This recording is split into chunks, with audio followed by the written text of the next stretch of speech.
দয়া করো না গো নবী দয়া করো না, দয়া করো না গো নবী দয়া করো না, তুমি চারা হাসরের দিনে দয়ার কেহ নাই।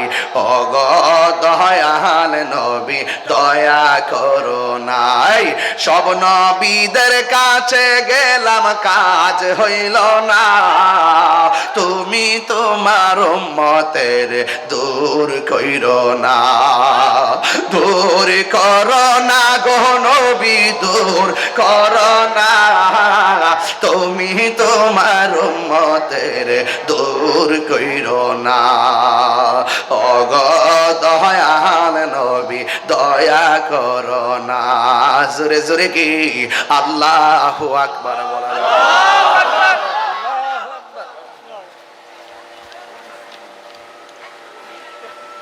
মারহাবা মারহাবা বাবা সুবহানাল্লাহ আল্লাহু আকবার। আমার ভাই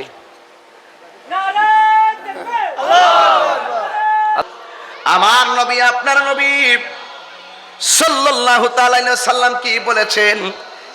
ইউহশারুন নাসু ইয়াউমাল কিয়ামাতি আলা আরদিন। আমার নবী আপনার নবী সাল্লাল্লাহু আলাইহি ওয়াসাল্লাম তিনি বলতেছেন এমন একটা ময়দানে, এমন একটা জমিনে মানুষদেরকে কিয়ামতের ময়দানে একত্রিত করা হবে। বাইদা আফরা, যেই জমিনটা হবে সাদা পোড়া মাটি, এই মাটিটা হবে সাদা পোড়া মাটি, সাদা পোড়া মাটি। হাসরের ময়দানে যেই মাঠের মধ্যে মানুষকে একত্র করা হবে সেই ময়দানটা হবে সাদা পোড়া মাটি। শুধুমাত্র তাই নয়, কয়েকা কুরসাতিন নাকিয়িন, শুধু তাই নয়, ওই ময়দানের মধ্যে কোনো উদ্ভিদ থাকবে না, ওই ময়দানের মধ্যে কোনো ধরনের গাছ থাকবে না, কোনো ধরনের গাছ থাকবে না। পুরা মাটির ময়দান। কয় লাইসা ফিহা আলামুন লিআহাদিন, এমপি বলো, মন্ত্রী বলো, ওসি বলো, ডিসি বলো, বক্তা বলো, তক্তা বলো, যাই বলো না কেন, সাদা বলো, কালো বলো, ধনী বলো, দরিদ্র বলো, সব মানুষের জন্য মাঠ একটাই হবে। এই জন্য যুবক ভাইরা, কাহার জন্য মাঠ দুইটা হবে না রে বাবা। বন্ধু কি বাসায় ওয়াজ করব, হাসরের ময়দান বলে দিয়ে যায়। আমার নবী আপনার নবী রাহমাতুল লিল আলামিন বলে দিচ্ছেন কি জানেননি? ওয়াইহশারুন নাসু ইয়াউমাল কিয়ামাতি হুফাতান উরাতান।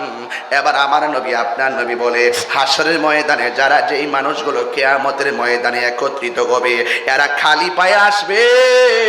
ওই ময়দানে কাহারো পায়ের মধ্যে কোনো জুতা থাকবে না, শুধুমাত্র তাই নয়, কাহারো গায়ের মধ্যে কোনো কাপড় থাকবে না। ও বন্ধুরে, যারা হাসরের ময়দানে উঠবে আমার নবী বলেন তারা খতনাবিহীন অবস্থায় উঠবে। চিৎকার মেরে কি আল্লাহু আকবার বলা যাবে না?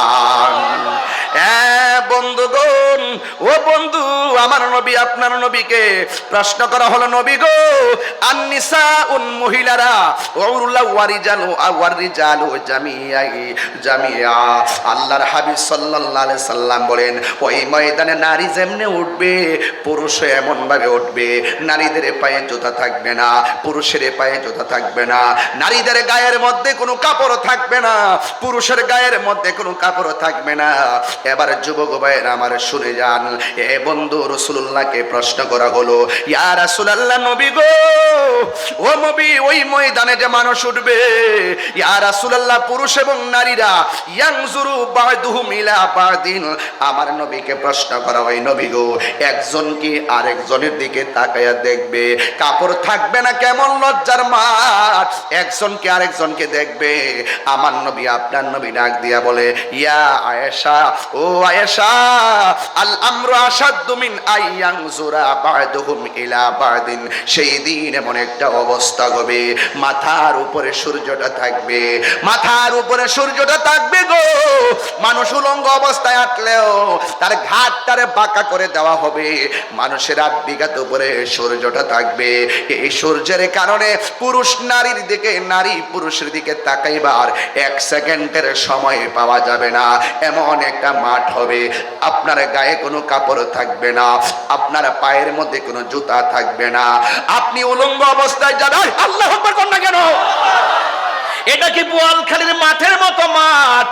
না না রে, এমন একটা মাঠের মধ্যে যাবে যে এই ময়দানে সন্তানকে মা পরিচয় দিবে না, মা সন্তানকে পরিচয় দিবে না, সন্তান মাকে পরিচয় দিবে না।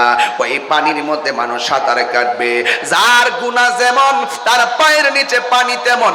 এই পানিটা বোয়ালখালী কর্ণফুলী নদীর পানির মতো নয়, এই পানিটা দুনিয়ার আগুনের চাইতে 70 গুণ গরম হবে সেই পানিটা।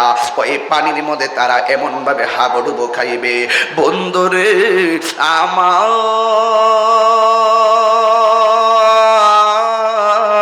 ও বোয়ালখালী রে বাবা, ওয়াজটা শুনতে তো ভালোই লাগতেছে, কিন্তু হাসরের মাঠটা তেমন ভালো না। কিন্তু হাসর মাঠে উঠলে বুঝবেন কয়দিনে বছর যায়, এত কঠিন, এত কঠিন, এত কঠিন। আপনিও বলবেন নফসি নফসি, ভাইরা সব মানুষের জবানের মধ্যে শুধু নাফসি নাফসি। কেউ গিরা পানিতে সাঁতার কাটবো, কেউ হাঁটু পানিতে সাঁতার কাটবো। পোল্ট্রি মুরগি যেমন করে গরম পানির মেশিনে দিলে পাখনা গুলা খুলে যায় গো, তোমার হাড্ডি থেকে গোশত গুলা এমন ভাবে আলাদা হয়ে যাবে। আল্লাহু আকবার, আল্লাহু আকবার, আল্লাহু আকবার।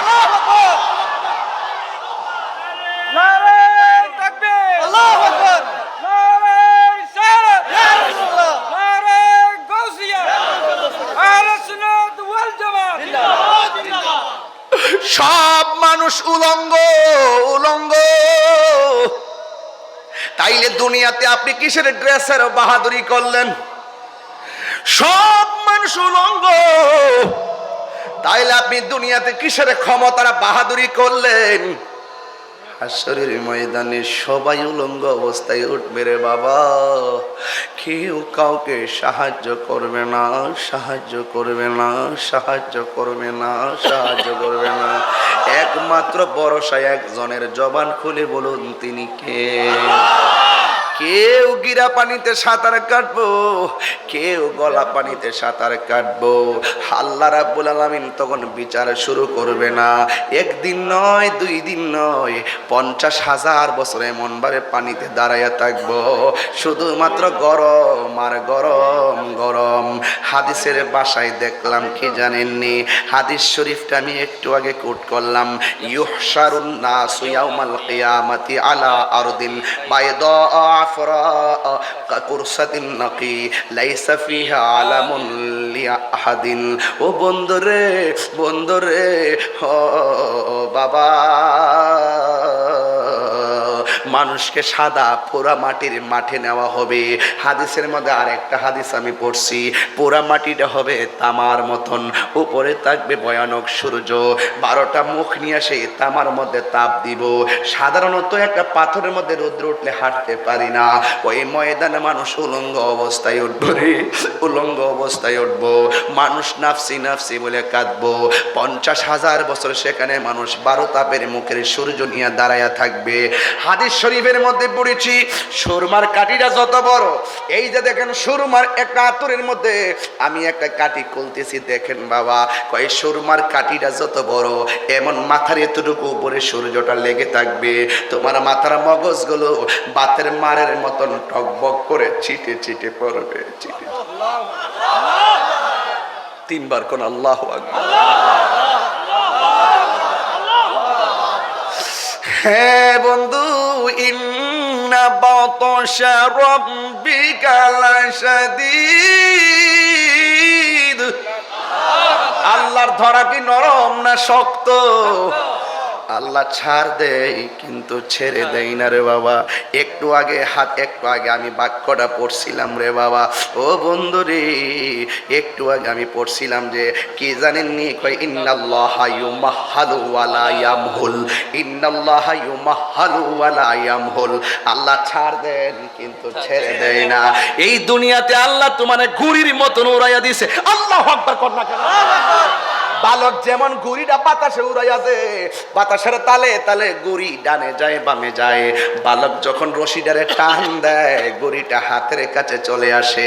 আল্লাহ আপনারে দুনিয়ার মধ্যে ছাইরা দিছে গড়ির মতন। একবার একটা বাতাসে বইরা তুমি গাঞ্জার দিকে চলে গেলা, আরেক বাতাসের তালে তুমি সুদের দিকে চলে গেলা, আরেক বাতাসের তালে তুমি অন্যায়ের দিকে চলে গেলা। আল্লাহ কই তুমি ডানে যাও বামে যাও, ভালো মন্দ মোজার জন্য আমি আল্লাহ তোমার একটা বিবেক দিয়েছি। কথা বলেন ঠিক কিনা বলেন? আমি তোমার যে বিবেক দিয়েছি, এই বিবেকটাকে তুমি খাটাইয়া চলতে হবে, কারণ আমি আল্লাহ তোমাকে পুঙ্খানুপুঙ্খানু হিসাব নিব।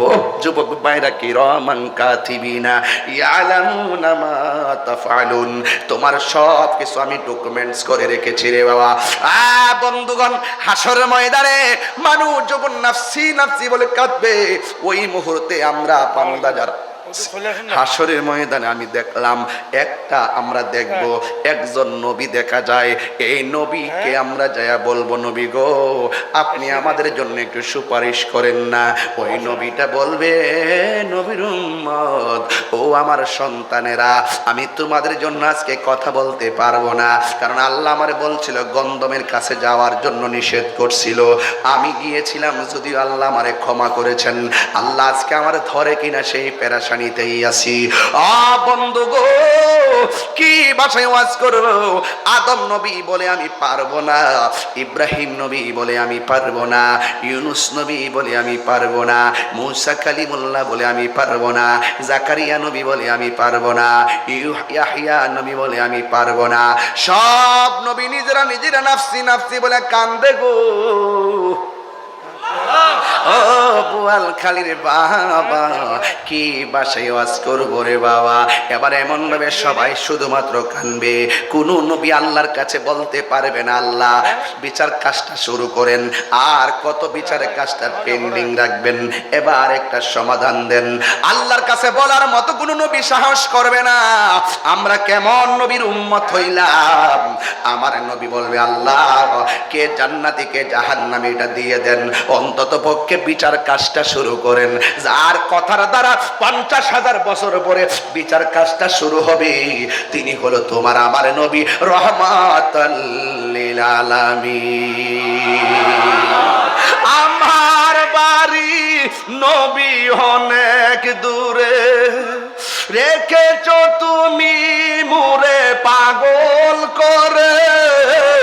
আমার নবী নবী অনেক দূরে, রেখেছো তুমি মুরে পাগল, হৃদয় দিয়ে ডাকিও কাতরে, রেখেছো তুমি মোরে পাগল করে। ও মায়ার নবী গো, ও প্রিয় নবী গো, কেন নবী নবী করি? আমার অনেকে হুজুর এত গরম ওয়াজ করেন না। আরে আমি তো বাপ দাদার ক্যাম্পাস করি না,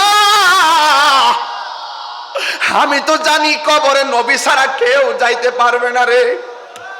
আমি তো জানি হাসরের ময়দানে আমার নবী ছাড়া কেউ উপকার করতে পারবে না।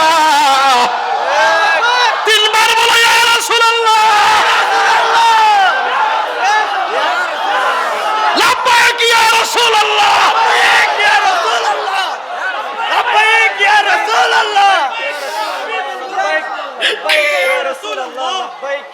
হায় রে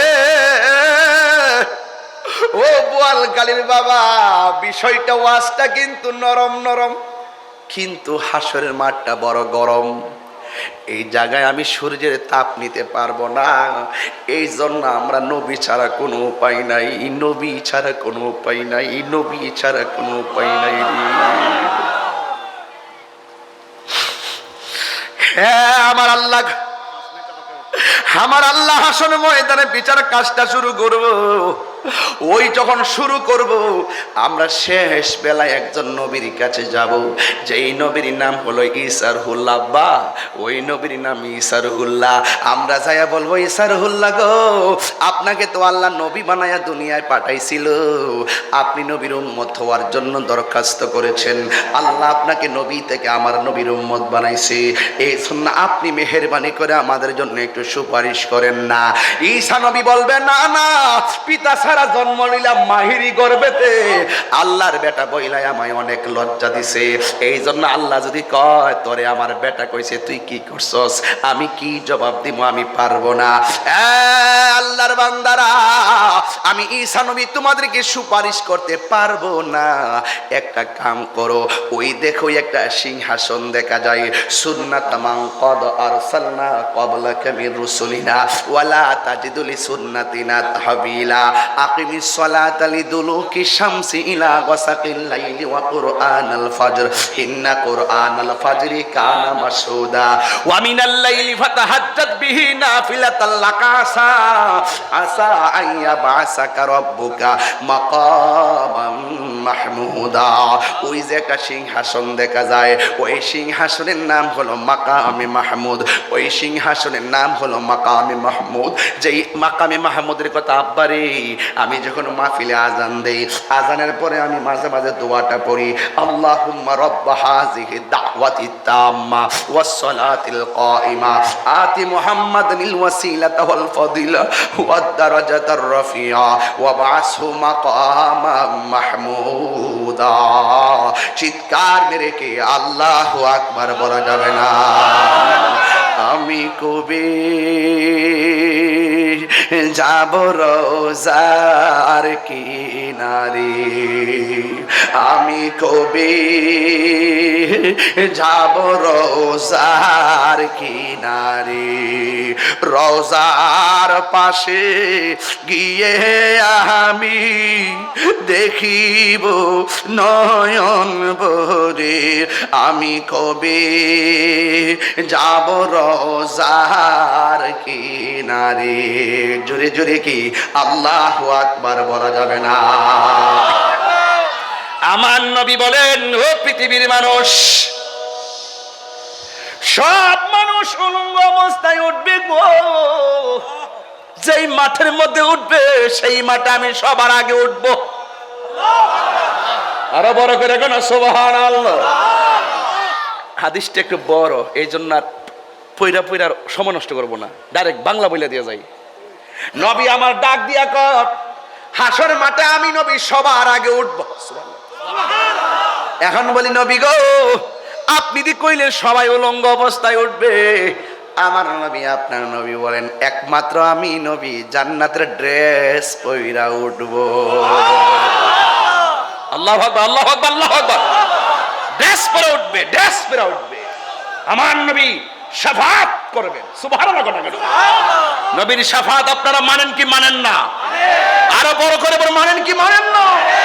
নবীকে শাফাতের ক্ষমতা দিয়েছেন কে? আল্লাহ যদি দিয়ে থাকে আমাদের বাপ দাদার কোনো অসুবিধা আছে? আমরা নবীর শাফাত চাই কি চাই না? দুই হাত তুলে বলো, চাই কি চাই না?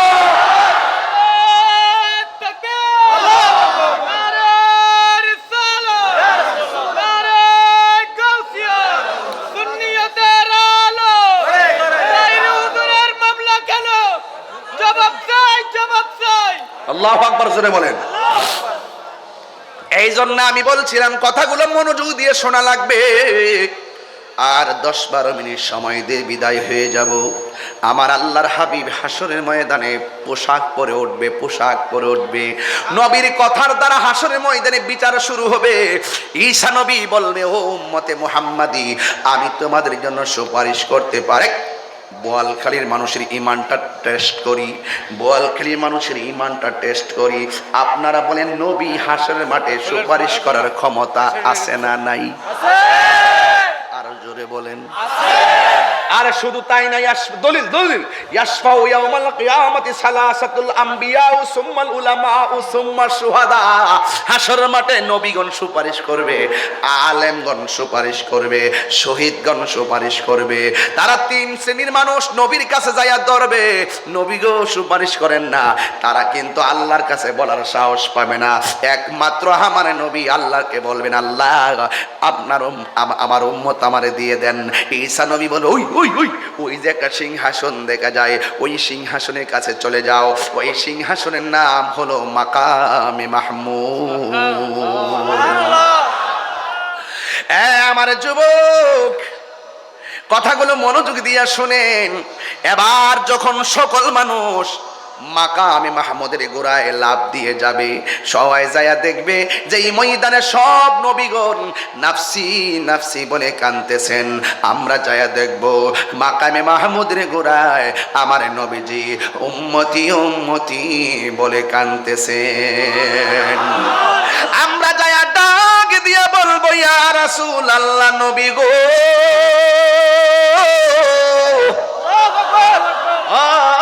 মায়ার নবী, আদম নবীর কাছে গেলাম, আমাদের দিকে ফিরাও তাকাইলো না। ইব্রাহিম নবীর কাছে গেলাম, ফিরাও তাকাইলো না। জাকারিয়া নবীর কাছে গেলাম, ফিরাও তাকাইলো না। ও গো দয়াল নবী, দয়া করো না, বলুন ও গো দয়াল নবী।